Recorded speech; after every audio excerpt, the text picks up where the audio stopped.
السلام علیکم ورحمۃ اللہ وبرکاتہ۔ بسم اللہ الرحمن الرحیم۔ قافلہ آہستہ خرامی کے ساتھ اپنی منزل کی جانب رواں دواں تھا۔ قدیم فارس کے شہر جرجان سے طوس جانے والا یہ قافلہ اس وقت ایک ویران مقام سے گزر رہا تھا۔ دور دور تک آبادی دکھائی نہ دیتی تھی، فضا پر سکوت طاری تھا۔ صرف اونٹوں کے چلنے اور ان کی گردنوں میں بجنے والی گھنٹیوں کی آوازیں اس سکوت کو ایک تسلسل کے ساتھ توڑ رہی تھی۔ اچانک قافلے میں ہلچل مچ گئی۔ سرپٹ دوڑنے والے گھوڑوں کے ٹاپوں کی آوازیں کسی خطرے کی نقیب تھیں۔ دیکھتے ہی دیکھتے قافلے کو چاروں طرف سے گھڑ سواروں نے گھیر لیا۔ قافلے والے دم بخود رہ گئے، کسی کو مہلت نہ ملی کہ حملہ آوروں سے بچ کر بھاگ سکے۔ گھڑ سواروں نے قافلے والوں کو حکم دیا کہ وہ اپنا تمام سامان اور دیگر قیمتی اشیاء ایک طرف ڈھیر کر دیں۔ حکم کی تعمیل کیے بغیر چارہ نہ تھا۔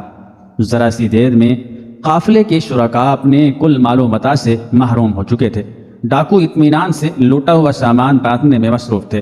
قافلے کے مسافروں میں ایک نوجوان بھی شامل تھا۔ وہ اپنی جگہ کھڑا شدید اضطراب کے عالم میں تھا۔ بے چینی کے آثار اس کے چہرے اور آنکھوں سے صاف حویدہ تھے۔ آخر اس سے ضبط نہ ہو سکا اور وہ ڈاکوؤں کے سردار کے پاس پہنچ گیا۔ سردار نے سوالی نظروں سے نوجوان کو دیکھا۔ میں نے علم حاصل کرنے کی غرض سے طوس سے جرجان تک سفر کیا تھا، نوجوان نے کہنا شروع کیا۔ وہاں میں نے جو کچھ حاصل کیا اسے میں نے کاغذات پر لکھ لیا تھا۔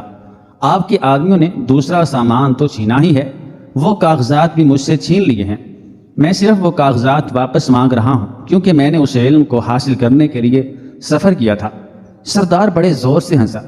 بھائی، میں نے تو سنا تھا کہ علم وہ شے ہے جسے کوئی نہیں چرا سکتا۔ تم نے جرجان جا کر کیا سیکھا؟ جبکہ تمہارا حال یہ ہے کہ چند کاغذات تمہارے پاس نہیں تو علم تمہارے پاس نہیں۔ یہ کہہ کر سردار نے اپنے کسی آدمی کو حکم دیا کہ نوجوان کے کاغذات واپس کر دیے جائیں۔ ڈاکوؤں کے سردار کی اس بات کا نوجوان کے دل پر اس قدر گہرا اثر ہوا کہ اس نے کاغذات پر موجود تمام علمی مباحث کو بہت تھوڑے عرصے میں ذہن نشین کر لیا۔ اب نوجوان کو ان کاغذات کی حاجت نہ تھی، علم اس کے سینے میں محفوظ ہو چکا تھا۔ یہ نوجوان تھے 5ویں صدی ہجری کے عظیم مجدد حضرت امام غزالی رحمۃ اللہ علیہ۔ آپ رحمۃ اللہ علیہ نے اپنے زبردست علمی کام کے ذریعے امت مسلمہ کو اصلاح و ترقی کی راہ دکھائی۔ آپ رحمۃ اللہ علیہ کے بارے میں یہ کہنا درست ہوگا کہ آپ کی شخصیت کمالات کا مجموعہ تھی۔ آپ رحمۃ اللہ علیہ نے برسوں سے چھائے ہوئے جمود کو توڑ کر مسلمانوں کو عمل کی ترغیب دلائی اور معاشرے میں رواج پانے والے غلط چلن کی اصلاح کر کے عوام الناس کو سیدھے راستے پر گامزن کر دیا۔ آپ رحمۃ اللہ تعالی علیہ کا نام محمد، کنیت ابو حامد اور لقب حجت الاسلام ہے۔ آپ رحمۃ اللہ علیہ کے والد کا نام بھی محمد ہے۔ امام غزالی خراسان کے ضلع طوس کے ایک شہر طاہران میں 450 ہجری کے مطابق 1058 عیسوی میں پیدا ہوئے۔ آپ کے والد سوت کاٹنے کا کام کرتے تھے۔ امام غزالی رحمۃ اللہ علیہ کے والد درویش صفت اور صوفی مزاج انسان تھے۔ اپنے ہاتھ کی محنت سے کمائی پر گزر اوقات کرتے تھے۔ صوفیاء کی محفلوں میں اٹھنا بیٹھنا تھا اور فقہاء کی خدمت میں حاضر ہوتے رہتے تھے۔ گاہے بگاہے واعظ کی مجالس میں شریک ہوتے تھے۔ وہ جب فقہاء کی محفلوں میں شریک ہوتے اور ان کی بصیرت افروز باتیں سنتے تو اللہ تعالیٰ کے حضور دست بدعا ہو جاتے کہ اے اللہ، مجھے ایسا بیٹا عطا فرما جو اعلیٰ درجے کا فقیہ ہو۔ اور جب کبھی وہ واعظ کی کسی محفل میں تشریف لے جاتے اور واعظ کی دل نشین تقریر سنتے تو آپ کی زبان پر دعا جاری ہو جاتی کہ اے اللہ، مجھے ایسا بیٹا عنایت فرما جو بہت پائے کا واعظ ہو۔ اللہ کی شان دیکھیے کہ اس نے دونوں دعائیں قبول فرمائیں۔ آپ کے ایک صاحبزادے امام غزالی رحمۃ اللہ علیہ بہت بڑے فقیہ اور دوسرے صاحبزادے احمد غزالی رحمۃ اللہ علیہ بہت بڑے واعظ بنے، لیکن آپ کی خواہش آپ کی زندگی میں پوری نہ ہو سکے۔ امام غزالی رحمۃ اللہ علیہ صرف 15 برس کے تھے کہ آپ والد کے سائے سے محروم ہو گئے۔ انتقال سے قبل آپ کے والد صاحب نے اپنے دونوں بیٹوں کو بلایا اور اپنے ایک دوست سے کہا کہ میرا تو آخری وقت آپ پہنچا ہے، میری خواہش ہے کہ یہ دونوں لڑکے اعلیٰ تعلیم حاصل کریں، میں انہیں تمہارے سپرد کر کے جا رہا ہوں۔ دوست نے دونوں بھائیوں کی سرپرستی قبول کر لی اور دونوں کو تعلیم دلوانا شروع کر دی، لیکن وہ ان دونوں بھائیوں کے تعلیم کے اخراجات پورے نہ کر سکے۔ مجبور ہو کر انہوں نے دونوں برادران کو مشورہ دیا کہ وہ کسی مدرسے میں داخل ہو جائیں۔ اس زمانے میں گھروں یا مساجد میں درسگاہیں قائم تھیں۔ ان درسگاہوں کے مصارف اہل دل مخیر حضرات برداشت کیا کرتے تھے۔ امام غزالی رحمۃ اللہ علیہ نے حضرت احمد بن محمد رحمۃ اللہ علیہ رافقانی سے فقہ کی تعلیم حاصل کی۔ اس کے بعد امام صاحب رحمۃ اللہ علیہ جرجان چلے گئے، جہاں آپ نے امام ابو نصر اسماعیل سے درس دیا۔ امام ابو نصر اسماعیل سے تحصیل علم کے بعد امام غزالی رحمۃ اللہ علیہ واپس طوس چلے آئے۔ اس زمانے میں اگرچہ ہر شہر علم و فن کا گہوارہ تھا، لیکن دو شہروں کو بے حد شہرت حاصل تھی، یہ تھے نیشاپور اور بغداد۔ اس دور میں دو بزرگوں کے علم و بصیرت کی سارے زمانے میں دھوم مچی ہوئی تھی، یعنی امام الحرمین عبد الملک بن عبداللہ جوینی قدس سرہ النورانی رحمۃ اللہ علیہ اور علامہ ابو اسحاق شیرازی رحمۃ اللہ علیہ۔ یہ دونوں بزرگ انہی دو شہروں میں درس دیتے تھے۔ نیشاپور طوس سے قریب تھا، چنانچہ امام غزالی رحمۃ اللہ تعالی علیہ نے نیشاپور جا کر علم حاصل کرنے کا فیصلہ کیا۔ امام غزالی امام الحرمین کی خدمت میں حاضر ہوئے اور آپ کے شاگردوں میں شامل ہو گئے۔ امام الحرمین کے شاگردوں کی تعداد 400 کے قریب تھی۔ امام غزالی رحمۃ اللہ تعالی علیہ نے اپنی بے پناہ فراست، حافظہ اور علم سے گہری دلچسپی کی بدولت بہت جلد ان 400 شاگردوں میں نمایاں مقام حاصل کر لیا۔ چنانچہ امام الحرمین نے خوش ہو کر فرمایا، غزالی دریائے ذخار ہیں۔ اس زمانے میں طریقہ کار یہ تھا کہ جب استاد درس دے کر فارغ ہو جاتے تھے تو ان کے شاگردوں میں جو سب سے زیادہ قابل ہوتا تھا وہ اس درس کو دہراتا تھا، تاکہ تمام شاگردوں کی اچھی طرح ذہن نشین ہو جائے۔ جو شاگرد یہ خدمت انجام دیتا تھا اسے موعد کہتے تھے۔ امام غزالی رحمۃ اللہ تعالی علیہ کو بھی یہ اعلیٰ منصب حاصل ہوا۔ جب تک امام الحرمین رحمۃ اللہ علیہ باقاعدہ حیات رہے، امام غزالی رحمۃ اللہ علیہ سے جدا نہ ہوئے۔ 478 ہجری کے مطابق 1085 عیسوی میں امام الحرمین رحمۃ اللہ علیہ نے سفر آخرت اختیار فرمایا۔ اس زمانے میں مملکت اسلامیہ پر عباسی خلافت کی حکمرانی تھی، تاہم خلیفہ کی تائید سے عملی انتظام سلجوقیوں کے ہاتھ میں تھا، اور سلجوقیوں نے اسلامی مملکت کو استحکام بخشنے اور اسے سنوارنے کے لیے بہت محنت کی تھی۔ ملک شاہ سلجوقی کے وزیر نظام الملک طوسی کا سارے عالم میں شہرہ تھا۔ امام غزالی رحمۃ اللہ تعالی علیہ جب نیشاپور میں نظام الملک کے دربار میں پہنچے تو آپ کو بڑی عزت دی گئی۔ 484 ہجری کے مطابق 1091 عیسوی تک امام صاحب نظام الملک کے دربار میں متعین علماء کی جماعت میں شامل رہے۔ ان کے علم کی وسعت اور گہرائی کے پیش نظر انہیں 484 ہجری میں بغداد کی عظیم جامعہ نظامیہ یونیورسٹی کا سربراہ مقرر کر دیا گیا۔ اس وقت آپ رحمۃ اللہ علیہ کی عمر صرف 34 برس تھی۔ جمادی الاول 484 ہجری میں امام صاحب رحمۃ اللہ علیہ بغداد پہنچے اور جامعہ نظامیہ میں اپنی ذمہ داریاں سنبھال لی۔ آپ رحمۃ اللہ علیہ کے علم اور تفقہ کی دور دور تک شہرت تھی۔ اب آپ رحمۃ اللہ علیہ کو اس قدر بلند مقام حاصل تھا کہ مملکت کے اہم کام آپ کے مشوروں کے بغیر انجام نہ دیے جا سکتے تھے۔ آپ فقہ پر درس دیا کرتے تھے۔ اس دوران آپ نے علم فقہ پر چند کتابیں بھی لکھی۔ سن 487 ہجری کے مطابق 1094 عیسوی میں عباسی خلیفہ مقتدر باللہ کا انتقال ہوا۔ ان کے بعد بار خلافت مستحضر باللہ پر ڈالا گیا۔ مستظہر علم پرور خلیفہ تھے اور امام صاحب رحمۃ اللہ علیہ سے خاص عقیدت رکھتے تھے۔ امام صاحب کا درس بڑی شان کا ہوا کرتا تھا۔ آپ کے درس میں 300 مدرسین، 100 عمرا اور روسا شریک ہوتے تھے۔ امام صاحب رحمۃ اللہ علیہ واعظ بھی فرماتے تھے۔ ان واعظوں کو شیخ سعید ابن الفارس ضبط تحریر میں لاتے جاتے تھے۔ اس طرح 183 واعظ تحریر کی صورت میں یعنی لکھے ہوئے صورت میں لائے گئے۔ انہیں 2 سقیم جلدوں کی شکل میں مدون کیا گیا۔ امام صاحب رحمۃ اللہ تعالی علیہ نے ان جلدوں پر خود نظر ثانی فرمائی اور یہ کتابیں مجالس غزالیہ کے نام سے مشہور ہیں۔ سن 483 ہجری بمطابق 1090 عیسوی سے امام صاحب رحمۃ اللہ علیہ نے اپنے زمانے کے مختلف علوم خصوصاً فلسفے کا عمیق مطالعہ شروع کر دیا تھا۔ آپ کو مختلف عقائد کے لوگوں سے ملنے کا اتفاق ہوتا رہتا تھا اور تحقیق و جستجو آپ کے مزاج میں شامل تھے۔ اس دوران آپ رحمۃ اللہ علیہ پر بغداد کی جامعہ نظامیہ کی بھاری ذمہ داری بھی آ پڑی تھی۔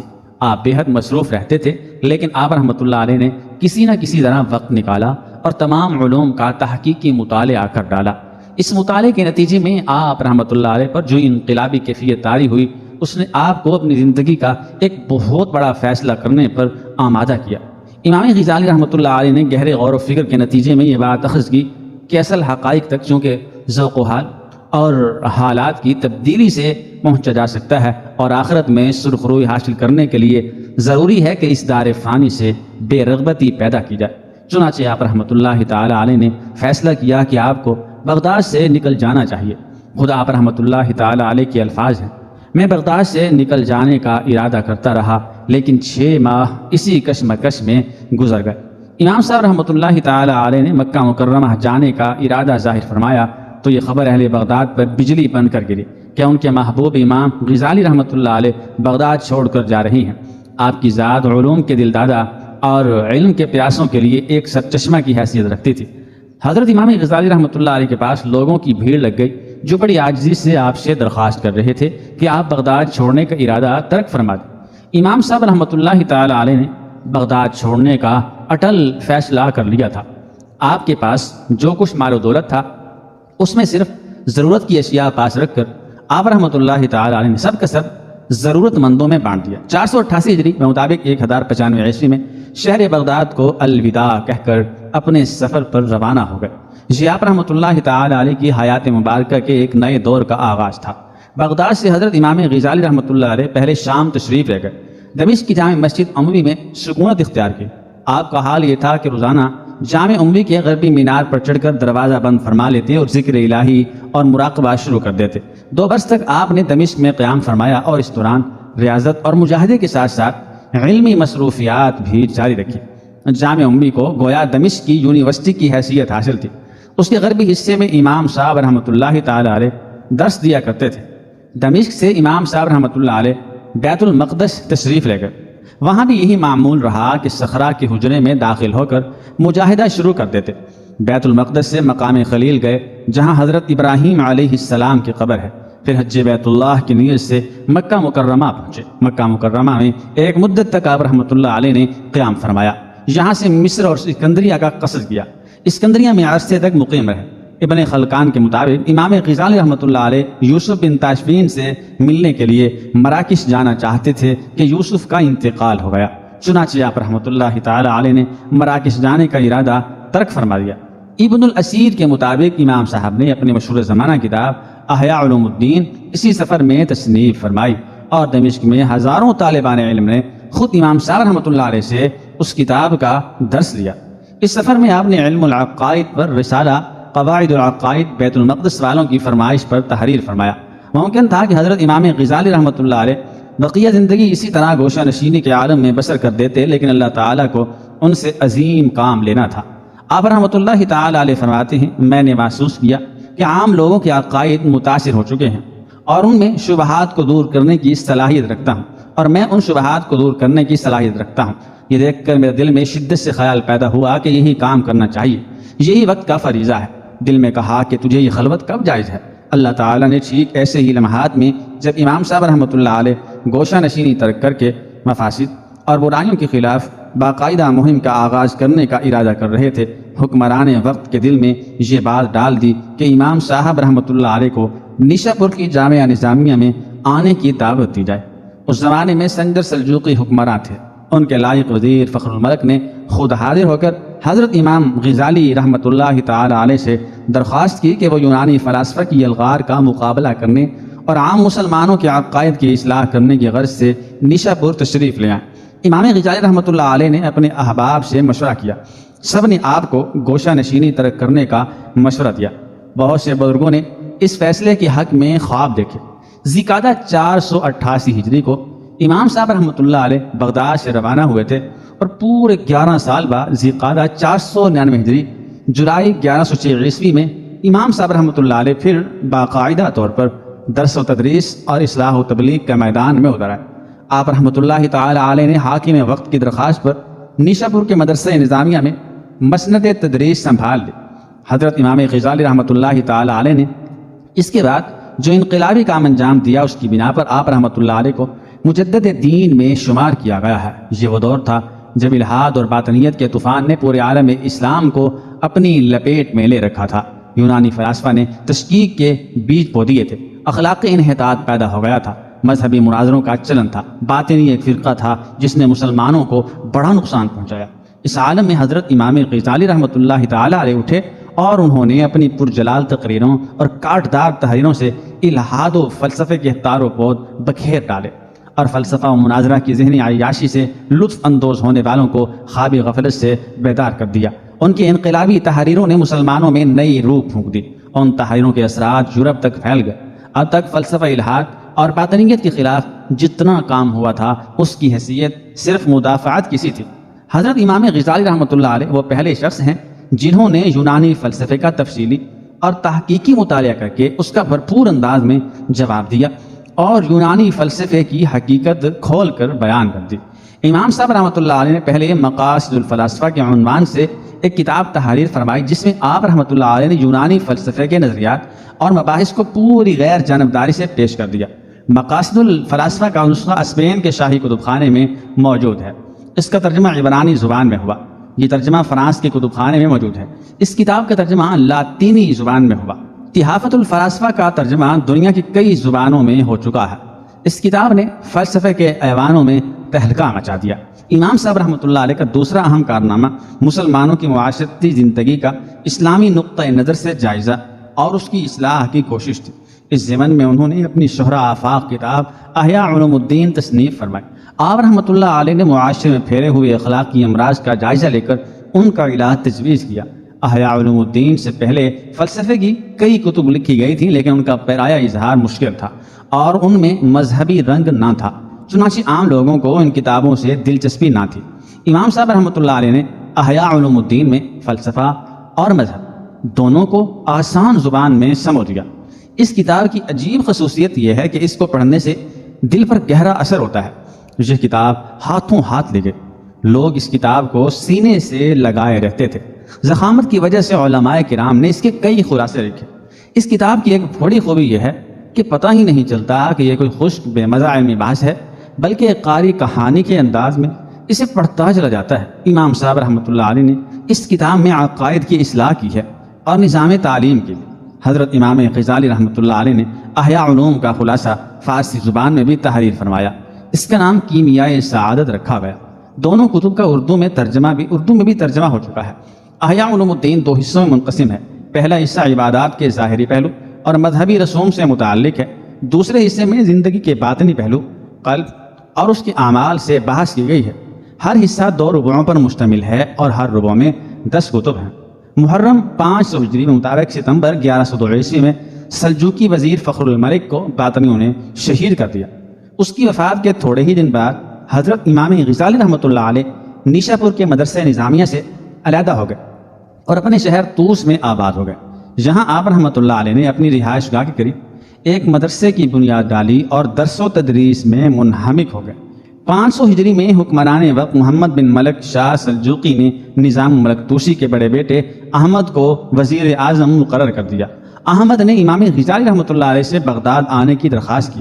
احمد نے خراسان کے والی صدر الدین کو بھی خط لکھا کہ امام صاحب رحمۃ اللہ تعالی علیہ کو جامعہ نظامیہ بغداد میں تدریس کے فرائض انجام دینے کے لیے راضی کریں۔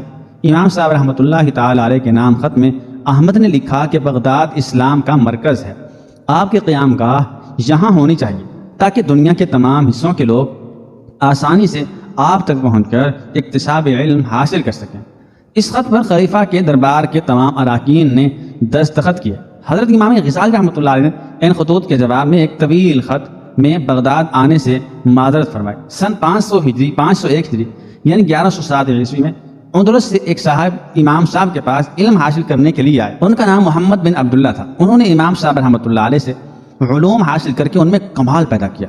پھر انہوں نے امام صاحب رحمۃ اللہ علیہ کے سامنے ارادہ ظاہر کیا کہ اندلس میں نئی اسلامی حکومت کی بنیاد ڈالی جائے۔ امام صاحب رحمۃ اللہ علیہ نے پہلے تو ان سے سوالات کر کے اس بات کا اچھی طرح اطمینان کیا کہ یہ مہم فی الواقع قابل عمل بھی ہے یا نہیں، اور انقلاب لانے کے بعد نئی حکومت کو مستحکم اور منظم بھی رکھا جا سکے گا یا نہیں۔